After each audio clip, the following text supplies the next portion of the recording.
D-Lovey. You got D-Lovey Didn't get on- an extra discount on. D-Lovey on the couch. Okay. Yeah, you say double, bro.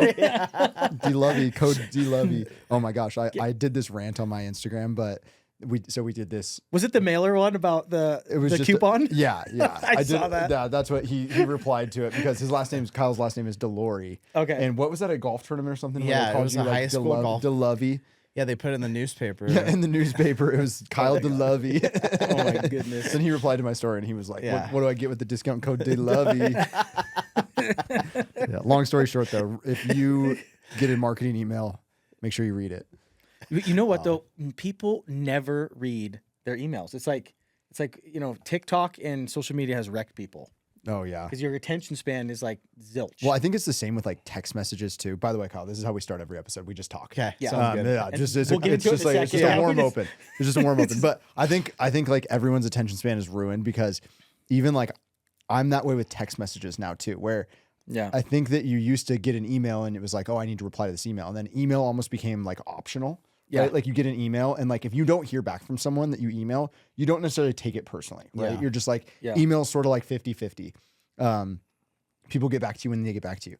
And then text messages kind of have become that too now, where I feel like, or maybe it's just me, I'm like so bad at responding to text messages, as Spencer can attest to.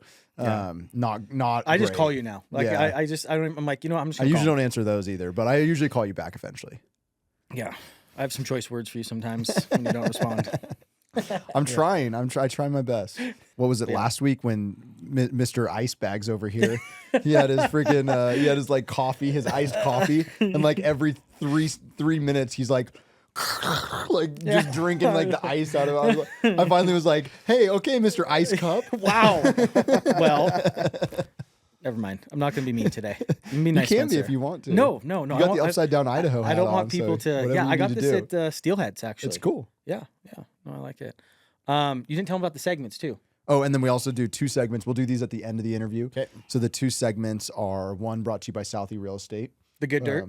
Yep. Good dirt. The good So dirt. the good dirt is like, the tea of the valley. Like it could be, well, keep it PG, but not like not like the spearmint neighbors rhino. banging the other Rhonda down the street. Yeah. But no, just fun things, whether it's a restaurant or just something cool that you want to talk about in the valley that people may not know about. And you can think on that, but Okay. And then Casey's, Mine is sweet and funky, or sweet or funky. yeah, sweet or funky, Sweet or one the funky. other. So brought to you by Still and Funky Taco. Something sweet or funky that has happened to you in the last, or that you've seen or whatever in the last like week or so. Yeah, Like the a last sweet week moment or- or like a funky moment. Like one time Spencer was like, "Oh, my sewage lines, like the whole thing, whatever." Like funky Yeah, or like that's- yeah. be like something that was like super sweet that happened. Okay. A customer that left a nice review or whatever. Okay. Also, I've noticed we're just like the cross-legged gang right now. All Yeah. the boys are legs crossed at the moment. Well, you gotta have some support. You know, I know, what I mean? I'm Like I don't have any pillows or anything, and I'm just like holding on. either. Plus it helps Mister- you flex the muscles, right? You just gotta. Yeah, I think I stole Kyle's pillow. I'm double pillowed. That's up all right. here. I'm good. I'm good for now. You're wrapped up like a cute little baby. Can I get a blankie? Yeah. Anybody I'll got get a you blankie bottle. and a teddy bear? I Yeah, could you want to have warm that during this milk up too? episode? Jeez. A warm glass of milk. Control me for a warm glass of shut the hell up. Anyway, okay, so Kyle DeLorey is our guest today. I've known Kyle for, probably almost 20 years now, maybe longer. Me and Spencer were 25. me and Spencer were talking about this. What age do you think we met at? Man, we played Little League Baseball together. Yep. See, that's what Little League Baseball when we were probably 10 years old, 11 years old. I went a little younger. I went 8 or 9. I was Okay. kind of guessing. Yeah. Yeah. Because I was remembering the cardiac cards. You remember The that? cardiac cards. Yeah. Yeah. My dad and his dad were, my dad was like the manager. Your dad was like the assistant coach. Yep. Yep. A lot of comeback games, and it was like we were down in every game, but we like somehow Managed to always win. Always somehow. Usually I had to hit a game-winning home run or something. Just kidding. I never hit a home run Yeah, in Little League, right. so that's not true. But yeah, so Little League Baseball, and then we both went to Timberline High School. Yep. Played golf there together. Kyle's 1 year younger than me in school. Yep. But played golf at Timberline High School, and then we both were at College of Idaho. Played golf together at College of Idaho as well. So Oh, nice. I've known Kyle for a long time. Boise native here. Yep. And Kyle and his wife run a property management business called Short Sweet Stays. that specializes in Airbnb, short-term rental, and also full-service property management for like long-term rentals as well, right? Yep. So in addition to doing the property rental side, you guys also own a few of your own. We'll get into it, but own a few of your own Airbnbs as well. So, and has 2 daughters and a wife and just an all-around Boise guy right here. Yeah, so, exactly. Kyle, thanks for joining us on Rooted in Idaho today. We're excited to talk to you and thanks, Kyle. learn about the Airbnb market here in Boise, Idaho, which is apt because Spencer just opened his first Airbnb here in Boise like a week ago. Yeah, actually, first day was today. First booking came in today. Yeah, the Denton Boise. Yeah. Plug. No free ads, but the Denton Boise. Did you get a good rate? Did you get a good rate right off the bat? Or Kyle, you're the competition. I can't be talking about this stuff. This is why this conversation is so timely because Spencer's just diving into Airbnb. Yeah, he's got a long road ahead. I know. And Kyle, and I think I might be calling you. Yeah. And I think maybe like a good jumping off spot because I think that, sometimes social media or you look up like if you're entrepreneurial in some way, like Airbnb seems like maybe like an easy way to make money. Obviously, you've got to have the capital to be able to acquire an Airbnb, but it's kind of billed as like this relatively passive income stream of like, just get a bunch of Airbnbs and you can make a bunch of money. So I guess like how, from your perspective, having been in Airbnbs for a while, what are like the pros and cons of being in the Airbnb business as you see them? Well, yeah, I think you got to weigh it like directly to a long-term rental, right? Like what do long-term rentals produce? And that's really like how you have to evaluate the investment, right? So the plus side with Airbnbs is you get to clean them every single time they turn over. Like that's a big plus to having an Airbnb because the properties get maintained better, cleaners catch things a lot quicker, and it prevents a bigger issue in the long run. So like that's number one why Airbnb is an awesome thing to have. Now, I also gotta be careful. It's like, so yes, my company is Short and Sweet Stays, and this is what I talked to Spencer about. Is we're a furnished rental company, so we're not an Airbnb company. Mm-hmm. Airbnb is just a marketing platform that we utilize that helps us get bookings, right? So when I say Airbnb, I'm almost using it in the term of like a Kleenex. Yeah, you know what I mean? It's like the brand name. Yeah. It's like the brand name for short-term rentals. But bravo to them, right? Yeah, totally. Like Coca-Cola. And that's what that's why they've done an awesome job with marketing because people that have furnished rentals are calling themselves Airbnb. We're not Airbnb. We do get most of our bookings from Airbnb. We get about 80% of our bookings from Airbnb. Okay. Wow. So yes, that's the first kind of plus side that I see. Second thing is like, yes, there is an opportunity to get more revenue for sure. You're selling it at a nightly rate rather than a monthly rate like long-term rentals would be. Yeah. So, you start segmenting that out, you can make a lot more per night. So my kind of rule of thumb is we try to charge 1.5 to 2x the long-term rental rate in the winter months, and then in the summer months, we're trying to kind of get up to that 2.5 mark compared to what a long-term rental could. So like if you took, if you said, okay, long-term rental, this is going to rent for $2,000 a month, you're dividing that by 30. Correct. That's your daily rate. And then you're trying to get anywhere from 1.5 to 2.5 of what that daily rate would be. That's the rough idea of it. Now there is times where you get like a Boise graduation coming through town that will completely book up every Airbnb in town. So that's where you can go for home runs, and those sometimes you can get five times as much, 6 times as much. I mean, I've had a couple of my properties, rent for $700 or $800 a night. Like that does happen. But you got to time those right, knowing that those are coming around the corner. Yeah. So, quick tip there. Yeah. No, I mean, we're in the hospitality business. Yeah. Right. So it's an interesting new adventure, right? To be a part of that and everything that's going. So. Yep. One of the things we've always marketed for too, when we have promoted, furnished rentals, I guess you could say, is we always say like the houses are in for sale condition as well too. So we're like I said, with the consistent, I guess, cleaning, maintenance, like these houses are ready to go if someone like did need to sell it. That is a huge plus side. Downside is like there is more people involved with it, this type of game. So especially in my world, I have, roughly four parties to make sure I'm taken care of. I have to take care of myself. I have to take care of guests. I have to take care of my cleaners and contractors, and then I got to take care of my owners. So there can be a lot of moving parts in that, and that can be overwhelming and why people get out, get out of the game. But you know, that's just some of the things that we've learned, I guess, along the way. So yeah, it's interesting that you put in the pro side like the cleaning, because I would have ignorantly thought that would be one of the con sides. Well, It's just finding like cleaners, that would be a con side. but like sure. just the constant turnover of like constantly having to have that, whether, you know, maybe if you only have one Airbnb, if you're like trying to do it yourself, like self-manage it, and you're like, shoot, I got people moving, like heading out of town tomorrow. I got to make sure I turn it over because I got a guest moving in. But like, that's an interesting reframe of like, oh, this is actually a pro because the property is getting cleaned every few days.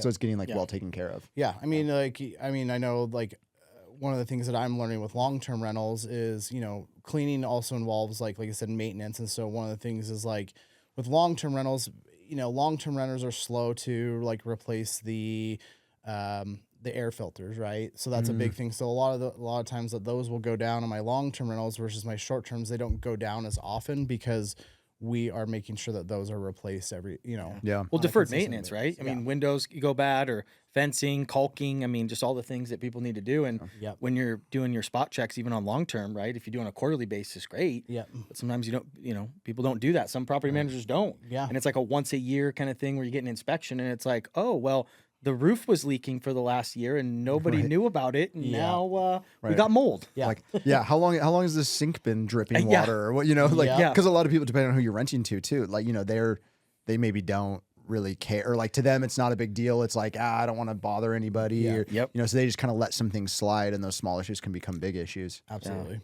Yeah. So what about dealing with parties? How's that been for you? I think that is the biggest misconception with Airbnbs out there. Honestly, I think that they are so rare, and maybe it's our market with like how great like the Treasure Valley is, like the type of people we get, but it is super rare that we have a party situation.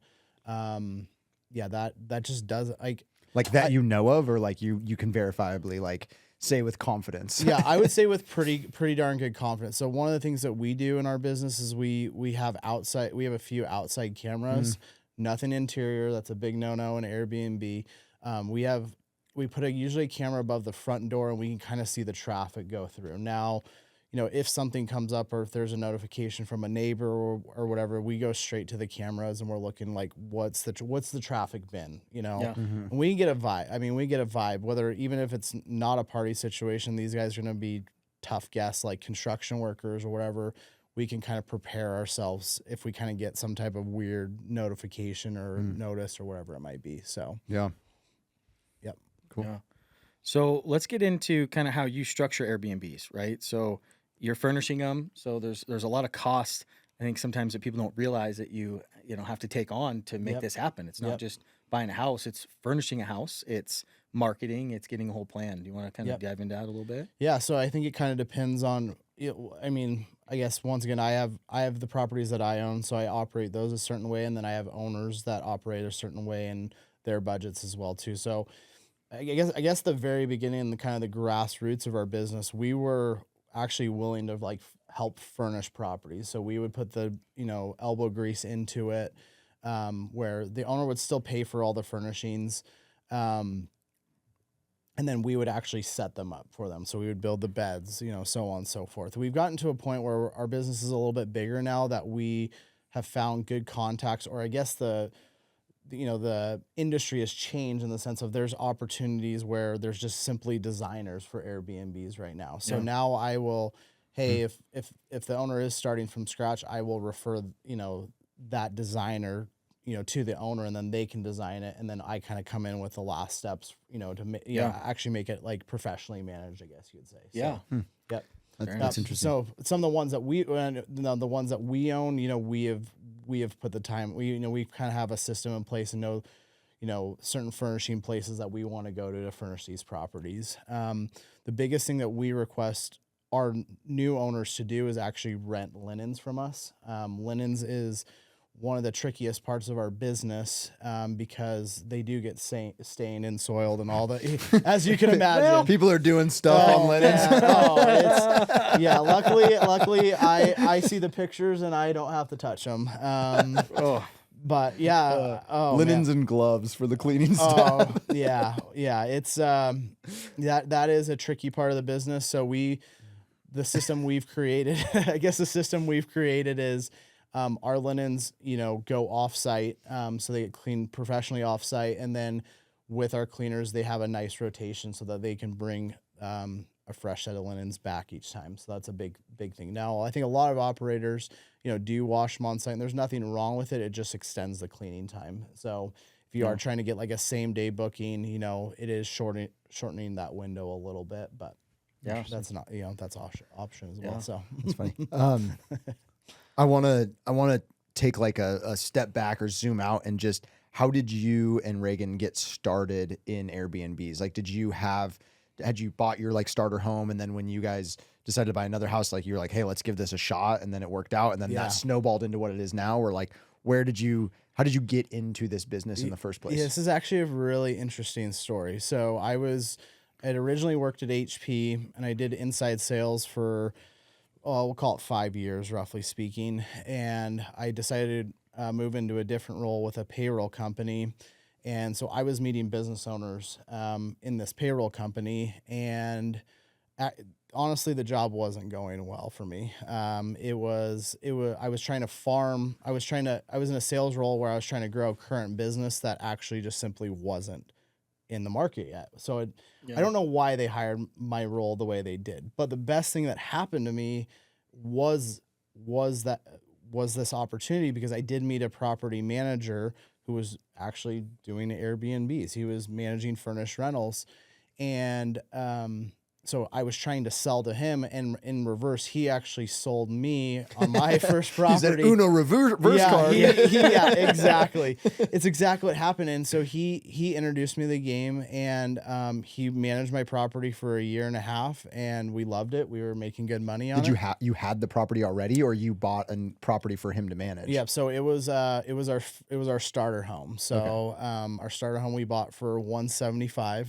Those were the days. Yeah, good for you, man. 175, and it was a nice CBH home, and I had just seen visually, like, hey, like Idaho is growing, like I have to get another home while I can, like, and so I took the leap, and we were ready to make it a long-term rental, and in my sales role I met this property manager, and he's like, hey, like I want to look at this angle with you guys.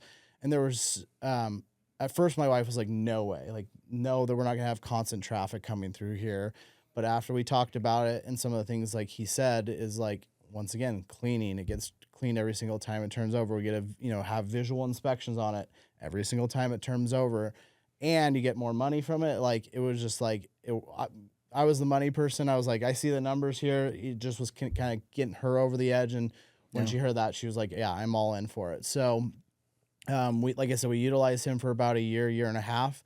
And then we kind of just looked at each other like, well, why can't we do this as well too? And there was a quote that I heard from a family friend of ours. He said, like, never miss an opportunity. So like, if you see an opportunity, like, go for it. And so I kind of had been asked a few times through kind of my network, like, hey, do you guys, like, how's your Airbnb going? How's your, and so on and so forth. And I got to the point where I'd been asked so many times, I'm like, why can't I do this? And that's kind of how it grew from there. So we kind of went through the bumps and bruises of managing on our own. And then,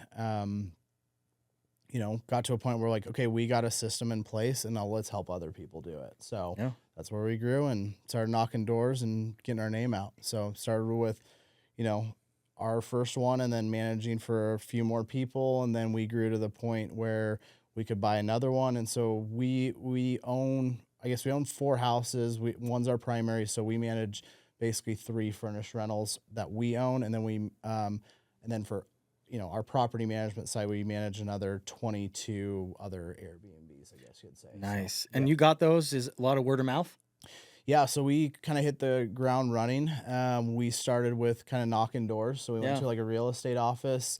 That was just a simple way we started getting our name out, and then word of mouth started spreading from there. And so then we didn't have to knock doors as much.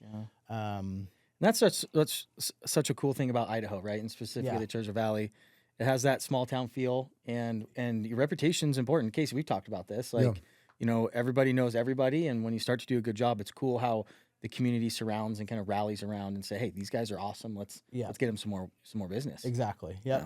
Yeah, and that's how that's simply how I've gotten a lot of contractors along the way as well too. Is like, hey, who's worked good for you? And I do kind of express when I go to a contractor, hey, this is our game. Like, we need response times to be as quick as possible. Like, price isn't always the biggest thing for us. It's response to the service that we need, I guess you could say. So that's how I build my team, especially on my short-term rental management. And it's actually been nice to have those contractors, which has been really nice for my long terms. Is like, some of my tenants are like, man, you really respond quickly. It's just, well, that's how we built our other business, and this is just how we operate on our long-term side. So what's your mix of short-term to long-term right now in terms of your guys' portfolio? You said you have 22 other, so you have like 25 total 25 short-term furnished rentals. Correct. 25 short-term furnished rentals. And then we have about 10 or 11 long-terms now. Okay. So, yep. Cool. And actually, the reason why I started my long-term is a few reasons. One, I want to hedge my bet. So, not saying that like Airbnb is going downhill. It was just like, I just want another leg of my business, right? Two, it also helped me to offboard some of my underperforming Airbnbs as well too. So I still wanted to keep some of the revenue and keep some of the good owners that I was working with, but sometimes they just don't perform or they're not in the right location. And so I wanted to have, like I said, a backup plan. And so that's what I did with it. So. Well, you bring up two good points. I mean, the first one is having your different outs, right? Yeah. So when you buy a property, even if it's someone's, primary, it's like, what options do you have? Like, if you buy it, we don't have a magic ball, like what the market's going to do, but you can have an idea, right? Like, hey, you're going to probably need on average to be in this house 2 years before you sell it if you're going to lose money. Yeah. And then what does it look like if you had to move out of state? Like, what is a long-term number? What would it be if you did a mid-term or short-term, and what those costs are? Yeah. And I think that's a really cool thing to do a value add to people so they can feel better about making that investment, right? Yeah. Since it's the largest one they'll ever make. Correct. Yeah. Yeah. No, like, I think that's a great point. And, I don't have much more to say on that. I might have done this before. You're talking to a guy who Spencer has a number of we won't give specifics on Spencer's portfolio here, but Spencer has a lot of long-term rentals. Is the Denton your first like short-term rental that you're doing? First short-term rental. So you brought up something interesting just a second ago that when you're talking is just like the location may not be right or whatever. So like, how do you go about assessing what locations will work well for a short term? Like if someone comes to you and they're like, hey, I have this property, I'm interested in maybe doing a short-term rental with it or long-term rental, like, or if Spencer showed you some of the properties he has, how would you go about advising him to the best of your ability, whether it's going to perform better as a short-term versus a long-term rental? Yeah. So I guess that was one of the benefits by adding the long-term property management side of my business is now I have more insights on what the long-term rental looks like. Yeah. So I just directly compare right off the bat. So, first thing I look at is quality of property, right? Like, is this going to be a headache for me and the owner? Maintenance, all the stuff. Correct. Yep. So that's the first thing I look at when evaluating the property. And then from there, there is software out there where you can run numbers, right? So like long-term side, there's Rent-A-Meter. For short-term side, there's so many to look into. There's one that's just called Data Rabu, for example. Do you use AirDNA? I don't use AirDNA, but I have messed around with it. Yes. Yeah. So like, in college I messed around with AirDNA a little bit, but just partied a little bit. Yeah, I don't know. The AirDNA has a price tag to it. Yeah, true. So there's like other free options. Yeah, there's free options, and there's just like simple data that I have, right? Like, I can, I kind of know like what's going on in certain areas and what properties are performing better, and I just kind of like start reviewing those numbers, I guess you could say. Yeah. So, how competitive is the landscape out there for like the management side? Like, do you guys have, is there a lot of companies that you guys are directly competing with for the management of these properties, or is it, not that like there's not that many options, or like, and then if there are a lot of options, how are you guys differentiating? Because it's like, obviously price is obviously an area that you can compete on, but it's not the most important thing to most people. So how do you look at the competitive landscape? Well, what's been interesting, I guess, and I want to see if Spencer Don't you agrees dare. or disagrees with this, but I've noticed in the real estate industry that is very different than other industries, I guess you could say, is like the real estate like industry is very like everyone kind of shares information that I've noticed. I think that like I think everyone in the like there's going to be your exceptions, but I think everyone likes to grow together, right? And so they're willing to share information. They're willing to share good people. So like one of my good friends that I've met along the way, like he's a little bit bigger than I am, but we talk all the time. We talk about how our because we use a very similar property management system. We use the exact same property management system, and we like bounce ideas off, back and forth, I guess you could say. So as far as standing out in the competition, I mean, like, we like one of the things we do differently is just like the linen program. Like most people will wash on site. So that's one thing that we say. We only manage locally. So we want to be able to like actually see things and like go fix things if I have to. So that's just like big thing I push. I don't manage in Garden Valley. I don't manage in McCall. Like I just don't feel comfortable without being able to like get to the property within a reasonable drive time, I guess you could say. So another thing that we're a little different on, I guess, is like we do push more of like the insurance housing, I guess. We found a nice market and a niche there where, hey, people get displaced from their home due to a flood, fire, whatever it might be, and we do push hard to like market towards some of those other companies. So like, you talk about Furnish Finder, I think was one. Well, that's kind of like that was originally built around traveling nurses. That has grown a little bit, and then I just kind of found an avenue with some of these corporate housing providers that are getting these leads, and then they reach out to us for like a master lease or whatever it might be to, rent something, a furnished house for a month to upward. I've had one of our bookings is ending here in the end of February. He's been there for 2 years, so kind of everyone has a different thought on it. So. Yeah, and I mean, going back to your point, I mean, I think a lot of people can share information. I mean, not everybody wants to play ball, right? Sure. But it's a small knit community. I found that for a lot of people that, especially a lot of ones that do a lot of business. It's like, hey, let's not have let's have an abundance mindset. We're all in this together. Like some people want to work with us, some don't, and we're all doing this to help the community as well. I mean, it's a business. So let's not say we're not making money for that reason, but I think it gives a better overall experience, and and I think competition's good too. Yeah. Right. You share ideas, but I think it levels up, and I ultimately think that makes it better for the client and the customer. Yep. I agree. Yeah. Like I said, I don't know, maybe it's just our personalities on it. Like, I mean, trust me, I'm a competitive person as well too, but I have played friends in this game, with, as many people that I can. And I think that's benefited us in the long run. I mean, there is going to be your big competitors out there like Vacasa and Evolve, but they are not as hands-on as we are. They can't be because they are nationwide.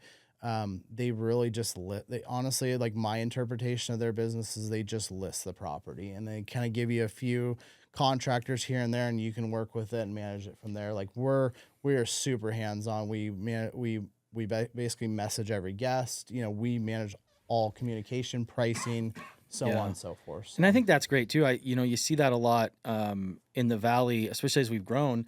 You get a lot of these property management companies that are out of state, and it is probably one of the most frustrating things to deal with, where it's like, I just need a number to call. Like, I don't want to have a voicemail. I don't want to go through a bunch of different call centers. I just need to answer that, right? Yep.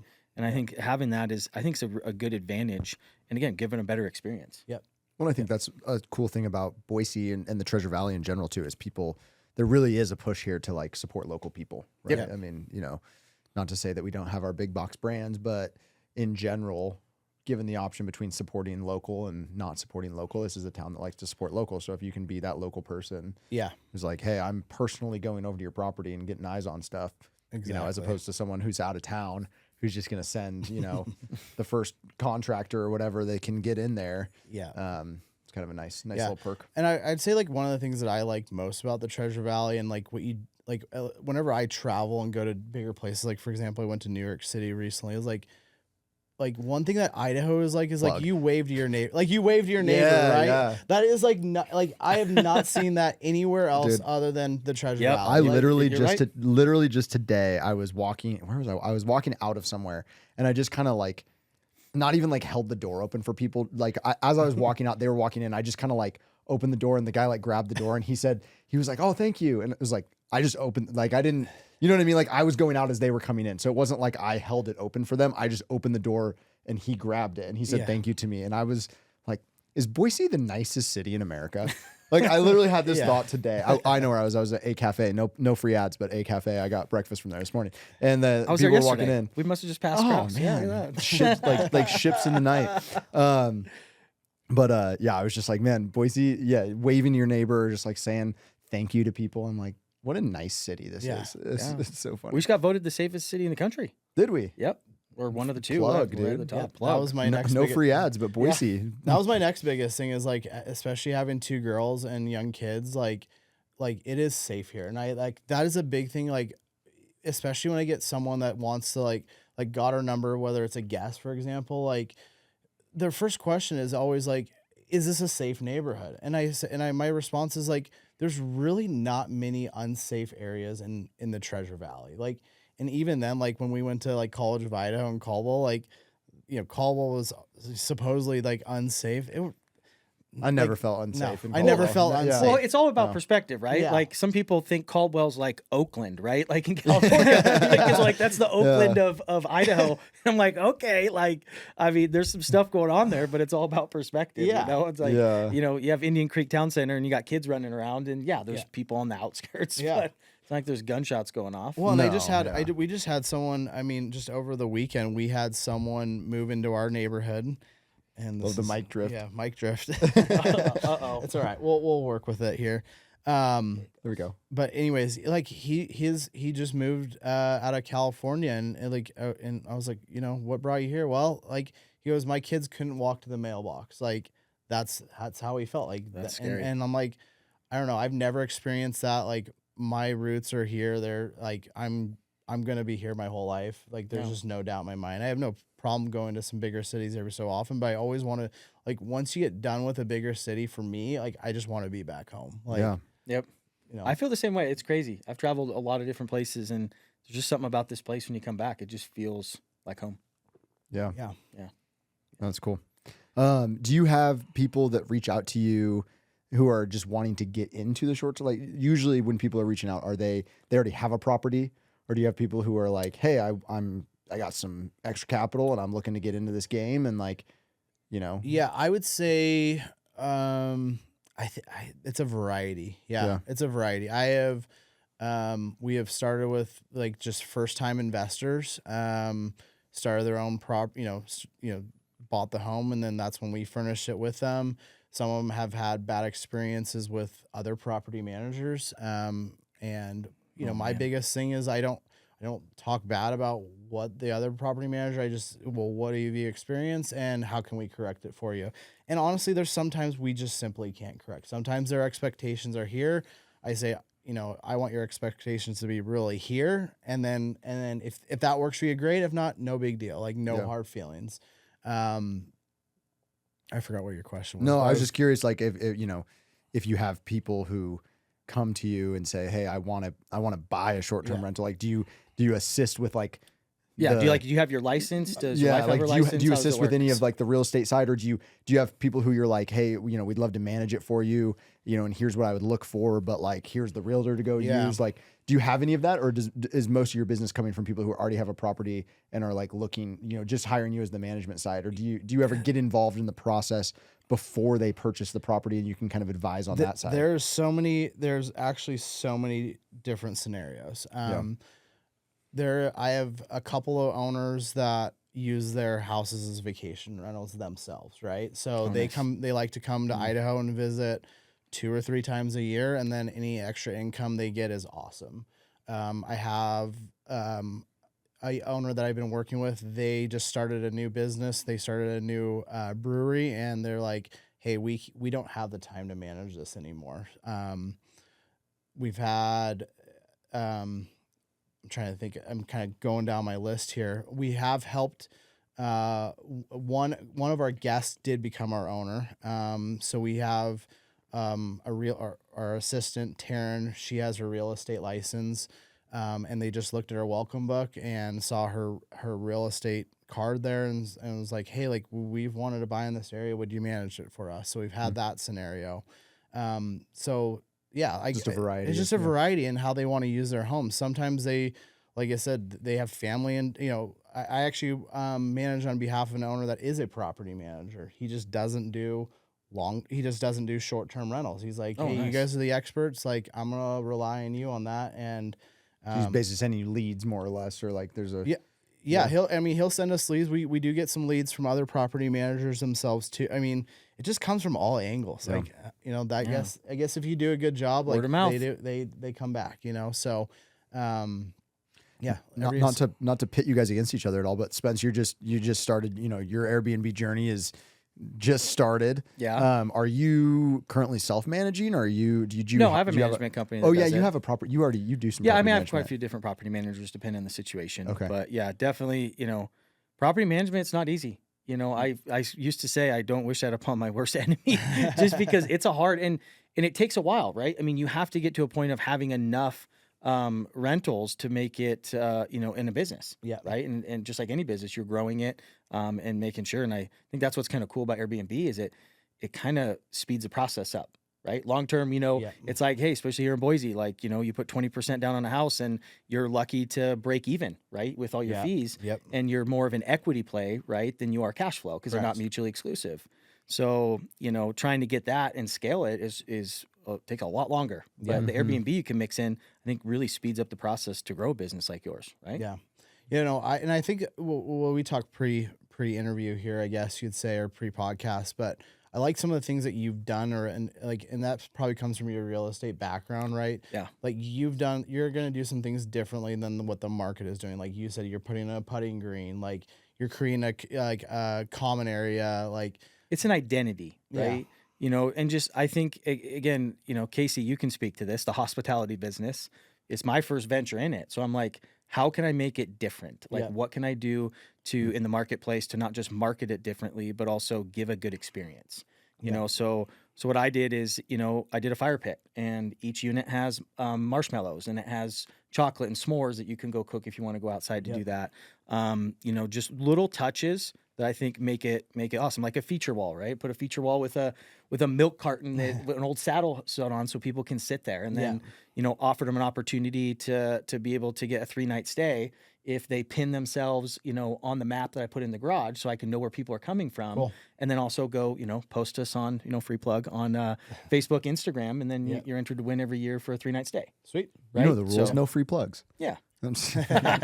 Plug. So no, it's cool. It's always cool to evolve, right? And as you grow and learn different things. So, and those are kind of interesting things too that you mentioned, Spencer, that are like unique. I always think about this idea that in order to scale, you sort of have to do things that don't scale.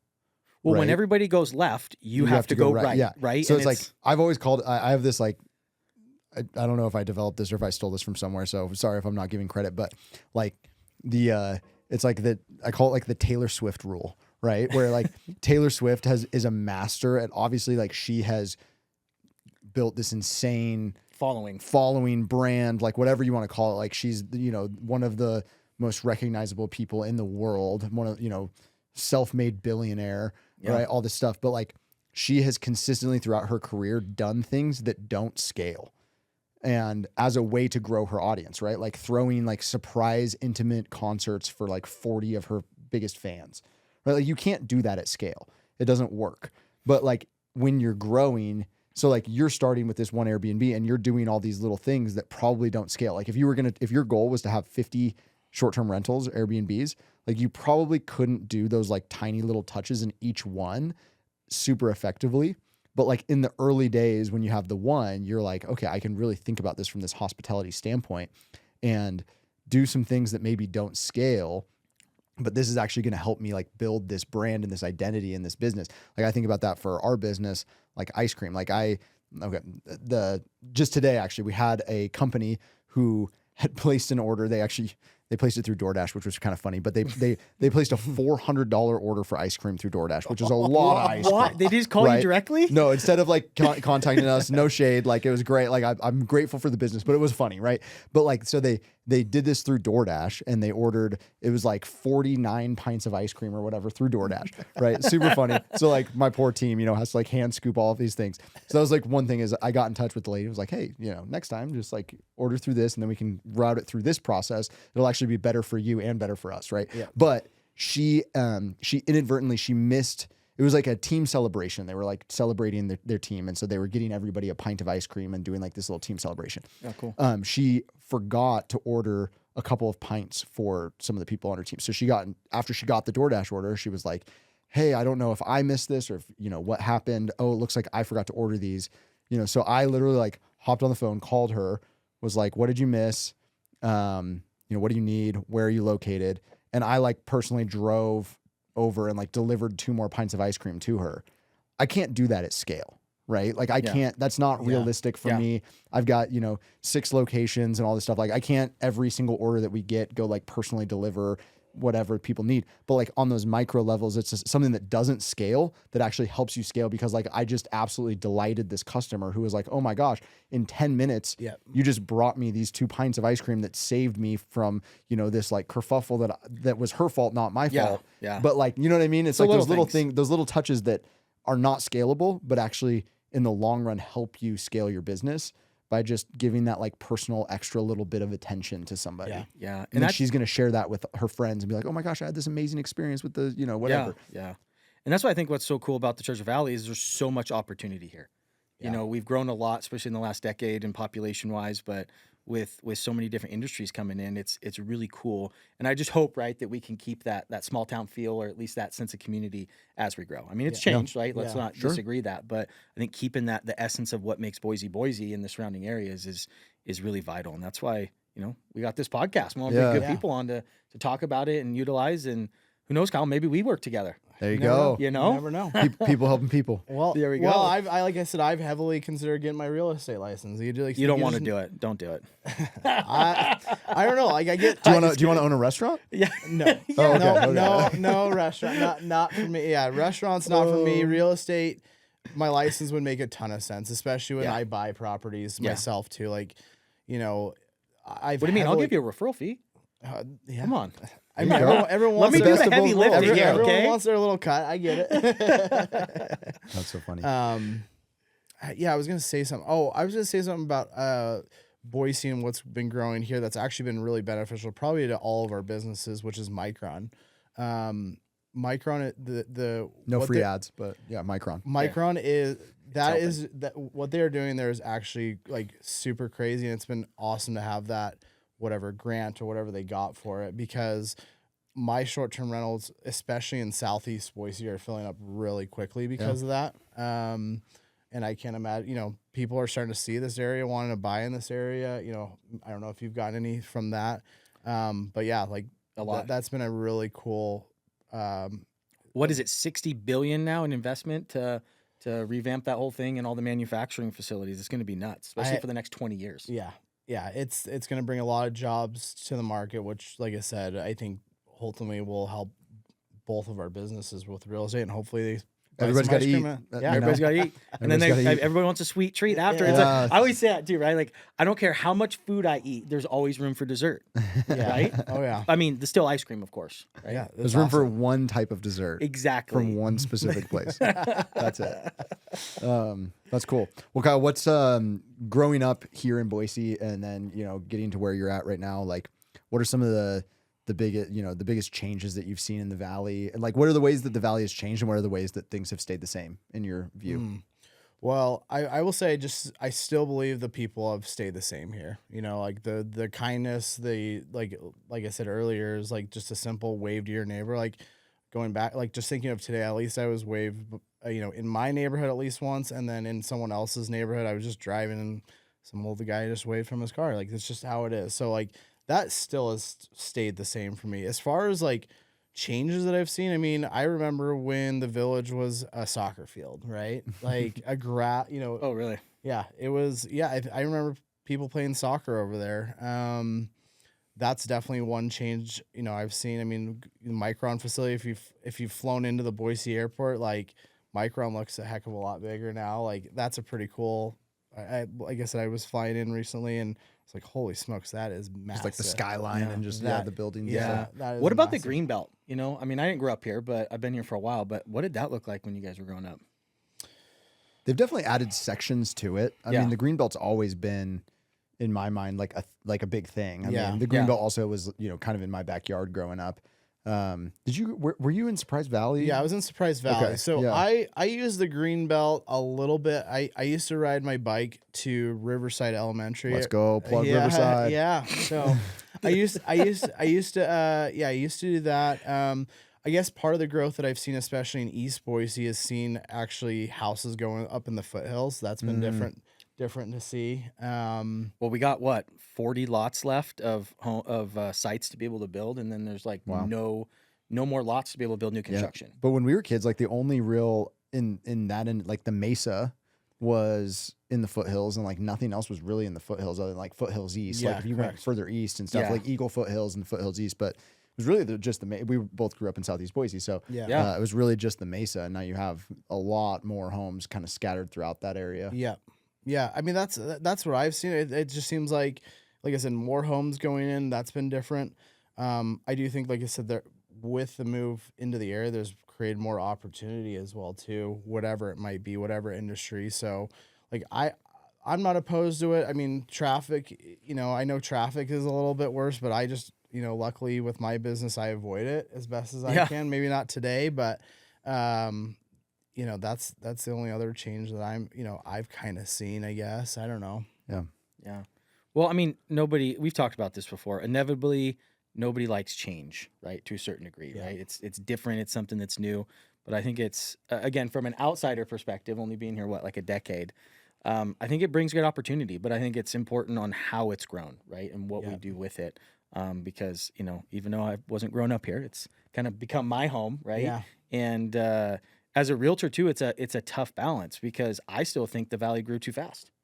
I think those home prices just skyrocketed, and really just trying to get that infrastructure built the right way so that we do it responsibly and we do it in a way that kind of brings that community to have that, the opportunity to say, hey, this is how this growth is going to be. So I hope it just continues that way. Yeah.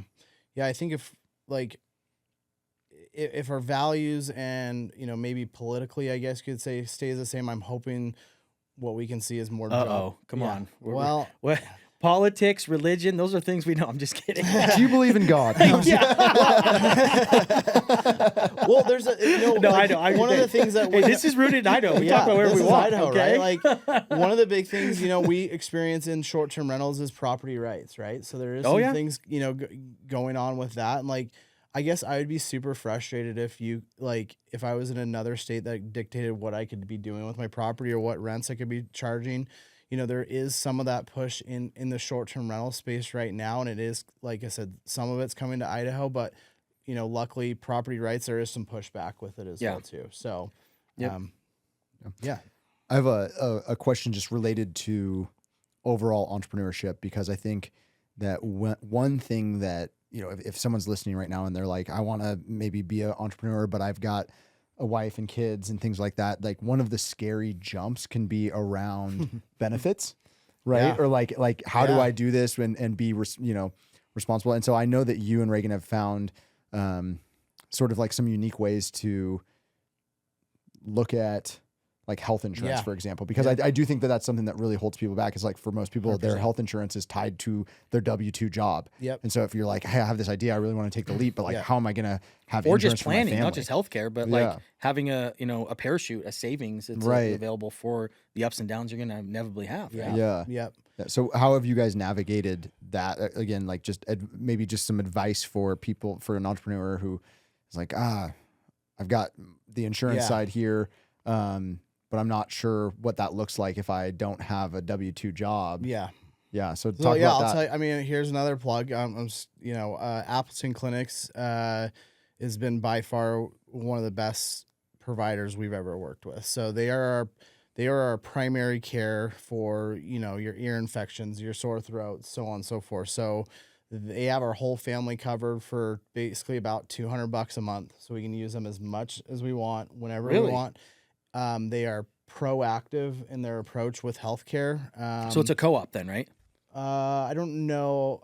I don't know. Okay. I think it's just they're just like they do primary care Yeah. specifically. Oh, okay. Yeah, cool. yeah. Okay. So like what we like about them is there's no like if we went to another primary care provider, you get a window. Like you are in a 15 to 20 minute window and you're getting out of there.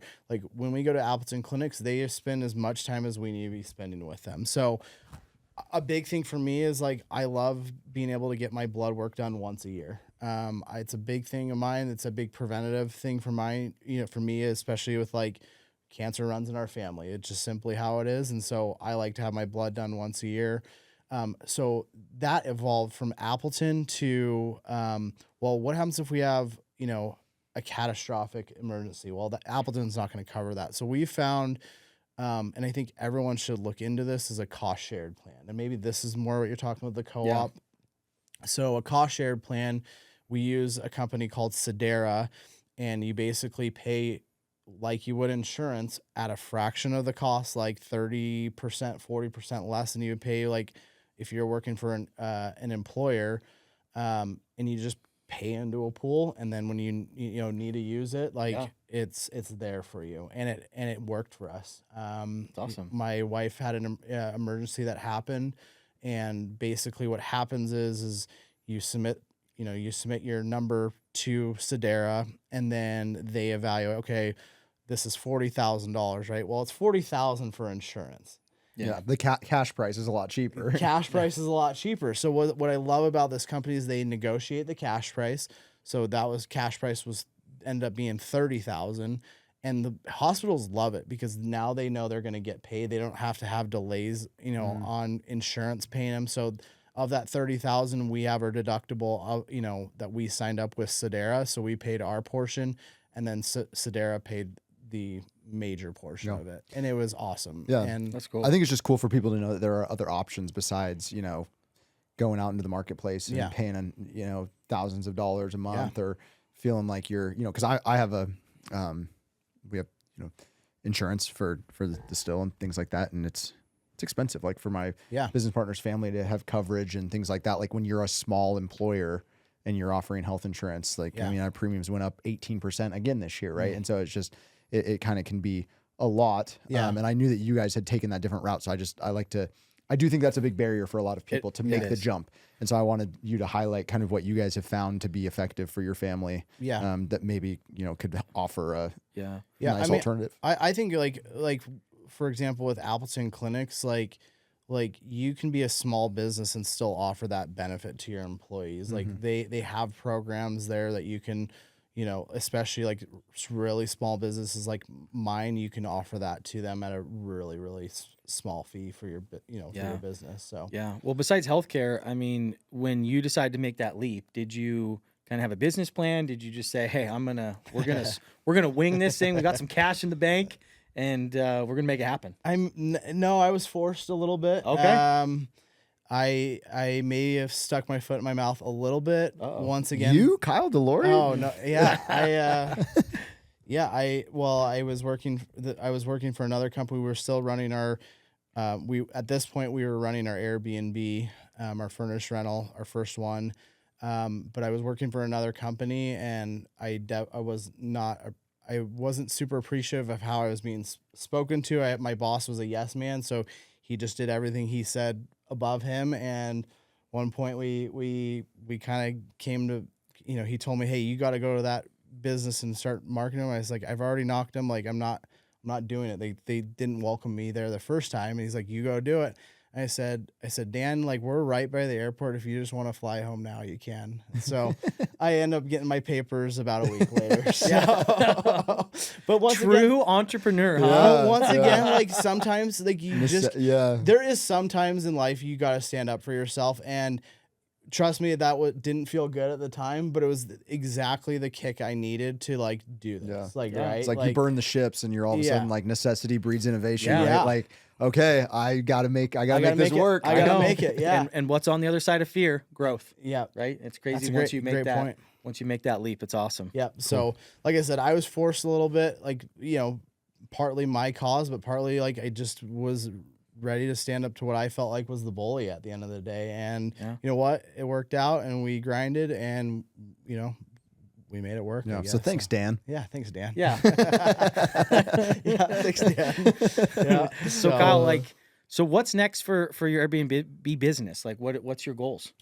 Yeah, we want to grow. We've always wanted to grow steady, right? Yep. We want to make sure we're always supporting our current clients first. So once again, guests, owners, ourselves, and then our contractors. So as long as we can add more, we will, right? We technically don't need to be bigger, right? I just want to grow at a point where it's manageable for me, my team. Yeah. What other opportunities are out there? Like I said, I highly consider my real estate license, right? Do I need to be up to 50 properties? I don't know. I just want to have the 50 right properties with the 50 right owners. Like that's a big thing for me, is like something that I'm happy with and my clients are happy with. So, one of the things we're starting to do right now is, like you're doing some direct marketing to your Airbnb, which I love right off the bat. Like we're going to start doing that better this year as well too. So we're going to start collecting guest information better that are staying at our properties, so that we can remarket to them, whether it's through text or email. We've done that a little bit. We've done more, on the email side. Yeah. The email hasn't produced the results that we would like. Yeah. Email's tough. First of all, people don't read emails. And second, think about it, right? What do you have in your hand at all times? Yep. You have a phone. Yep. And more text messages can be sent. And it's even like billionaires. It's a perfect example. Like there's so many stories I hear where they just use texting because, one, they don't want to talk. Two, they're not going to do their emails because they don't have the time, or they have an assistant handle it for them, but they have their phone. Yep. And people will always look at it. And I think that's the best one, especially spam, right? I mean, emails and Google, you find that it goes to a promotional or a spam folder, but you follow it up with a text message, and it's amazing. I think the better results you get with that. Yeah. Yeah. That's what we're excited to implement this year. So we're using a product that, like when you go to Starbucks, for example, you log into their network, and you usually put your email and phone number in there. We're going to start implementing that to all of our properties this year to collect information better, so that we can get direct bookings rather than paying what they call the OTA fees, which is Airbnb fees, VRBO, and things like that. You should turn in like a mini Starbucks, right? Like Starbucks has their gift cards, right? And they have people preload them, and they use that money as a bank. Yeah. So you could do the same thing, like preload cards for stays, give them a discount that you would do on Airbnb, and then we'll go buy some more properties. There you Look go. at that. Wow, we're doing business on this couch today. Oh my goodness. Yeah. Should we even air this? I want to keep it to ourselves here. Cool. Well, Kyle, where can people find more if they're interested in hiring you guys to manage their Airbnb, or they're interested in checking out a short-term rental that you guys manage? Sure. Where can they find more about you guys? Yeah. Our website is shortandsweetstaysllc.com. Our long-term is sweet-rentals.com. You can always give me a call, and I have no problem sharing my phone number, 208-602-0060. Yeah. 0060. I like that. The Mike Jones, With the- I know. 281-330-8004. Hit Mike Jones up on the low. Mike Jones. I didn't have that on my bingo card, but I do love that, Mike Jones. And is it short in suite, or is it short and sweet? Short and sweet. Yep. Short and sweet stays. Yep. Cool. Yep. And Short it's and sweet stays, and LLC.com. spelled out. Yep. Cool. Right on. Kyle, thanks for joining us on Rooted in Kyle, Idaho, thank man. you. It's been fun. Yep. Yeah, Sounds super good. fun. Okay. All right. We're at this segment, Kyle, The Good Dirt, brought to you by Southie Real Estate. Something of the good kind. So what do you got for us? My good dirt would be, contractor that I work with, Easy Heating and Air. Really? They are, their service is what Idaho is to me, and they're personal. They respond to my needs, consistently and on time. And yeah, they're definitely one of the top people, top contractors that I work with. They are awesome. Yeah. Awesome. Morgan and Easy Heating and Air are really good. Yep. Okay. Casey, what do you got? I'm going to shout out Barista Coffee Shop out in Mountain Home. We don't talk a lot about Mountain Home on this podcast in the Treasure Valley, but Mountain Home is still in the valley, valley adjacent. Yeah. And so Barista, They're great people over there. They have 3 coffee shops, and one of the reasons I'm shouting them out is because at their main coffee shop on American Legion, they are going to start selling the Stills ice cream. So Mountain Home is kind of an ice cream desert. They don't have really any ice cream out there, and so these guys renovated their lobby in the coffee shop, put in a beautiful gelato case, and they'll be selling 18 flavors of the Stills ice cream for the community in Mountain Home. Really great people. I've known them for a lot of years now because they're just good they love the Still, they love our ice cream, and they contacted us a few months ago and they were like, hey, we're thinking about doing this. Would we be able to sell your ice cream here? So I was just out there yesterday in the evening giving their whole team a training and everything. So super excited for Mountain Home and people to be able to grab some great ice cream out there. Awesome. My good dirt. Boise Brewing. They have a trivia night Wednesday from 7 to 9. I'm going tonight. It's just a good time to enjoy some beer and have some good trivia. Nice and local. Heck yeah, Colin. Sweet. Shout out Colin. Colin Rodine. He's the owner of Boise Brewing. Okay. Community funded too. Wow. Awesome. Well, next segment is Sweet or Funky, brought to you by the Still Funky Taco. Something sweet or something funky that's happened to you recently. Kyle, what you got for us? Something sweet is we finally took our kids on a airplane to Hawaii. Oh, nice. Yeah. So a lot of the work that we have put into our business finally paid off, and finally took a family vacation to Hawaii, and it was awesome. That's cool. Congrats, awesome. dude. Yeah. That feels good. Yep. Spence. Mine's funky and bittersweet. Oh, I like what you did here. Yeah, right? Just a little change. Well, it was funny. You grew up here and you're talking about the changes and things that Idaho has. And then when you're talking about the village in Meridian, I don't know why it popped in my mind, but the field across from the village that is not developed. Yeah. It's just one of those things where it's like the farmer, what a savage dude. Yeah. Right? Like he's like, I'm not doing all it. this growth is happening, and literally he farms it, and you see a tractor out there when there's suburbia like all around. So it's just kind of bittersweet that it's still there, which I think is kind of cool. It's kind of cool. Very Idaho. Love it. Mine is going to be also sweet. Yesterday, I was driving up to the Still on Latah, and I was driving down, I guess it's like 16th that turns into Americana there. Yep. And I saw out of the corner of my eye, there was a gentleman in a wheelchair who was trying to cross the street, and he was like kind of struggling with the curb. And the guy who was at the stop sign there, or the stoplight, got out of his car. Like his truck door was just open. He got out of his car and went over and like helped this dude cross the street. And it was just another moment where I was like, man, we live in such a cool community. That's It was just a really sweet moment. I saw it and I was like, I got to remember that for my funky and sweet. Cause it was just, you could tell these guys had no idea who each other were, but this guy saw a gentleman in a wheelchair struggling to get across the street and just didn't think twice about it, hopped out of his car and just helped him get across the street. So it made me think like we live in a pretty cool place. Awesome. Well, again, this has been Rooted in Idaho. Kyle DeLorey from Short and Sweet Stays. Thanks for joining us and sharing a little bit about your story, your knowledge, and expertise in the rental and property management business. Yeah. Awesome. Yeah. Thanks, Kyle. Thanks for having me. Thanks for coming on. Appreciate it. Thanks, brother.